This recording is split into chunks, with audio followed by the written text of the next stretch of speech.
ትላንት አንድ ዜና ሰማው፣ ልቤን ነካው፣ ሁሉንም ሙስሊም የነካው። አክሱም ላይ አዛን ጥሪ ካምቧላ እንዳንሰማ ትምህርት ቤት አይደለም ሂጃብ፣ መንገድ ላይ ሂጃብ ለብሳችሁ እንኳን መሄድ አትችሉም። መሬት የሰጠናችሁ ልትኖሩበት እንጂ ልትሰግዱበት አይደሉም። የነጃሺ ሀገር የነቢዩን ሰለላሁ ዐለይሂ ወሰለም ባልደረቦች ተቀብሎ ፍትሃዊነት የተመሰከረለት ሀገር፣ በወቅቱ በረካ ነበረው፣ ረድኤት ነበረው። ለምን? ፍትሃዊ ስለነበር የነቢዩንም ባልደረቦች ስለተቀበለ። አሁን ግን ሰላም ጠፋ። በምን ከተባለ የአላህን ባሪያዎች አዛ ማድረግ፣ የአላህን ወዳጆች መንካት ሰላምን ያሳጣል። መራቆትን መብት አደረጉት። መራቆት መብት ከሆነ ሂጃብ መልበስ ምንድነው? ከመብቶች ሁሉ ትልቁ መብት ነው።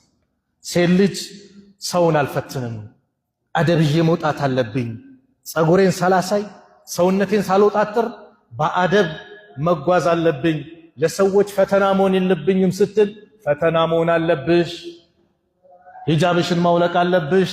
ሱብሃንአላህ። ምን ያህል ጥላቻ ነው! ምን ያህል ክፋት ነው! እንደዚህ አይነት ክፋት ሰው በዜጋው ላይ በወገኑ ላይ እንደዚህ የእምነት ጥላቻ ኖሮት ጭፍን ጥላቻ ኖሮት ወንድሞችን እንዲያረጋል። ይሄ የሚመለከተው አካል ካሁኑ ተው ሊል ይገባል። መጥፎ ነው፣ ከባድ ነገር ነው። ይሄ ከባድ ጉዳይ ነው። አዛን የማይወደው ሸይጣን ነው። እነዚህ ሰዎች ሸይጣን ከሆኑ ልክ ነው። ሸይጣን ነው አዛን የማይወደው።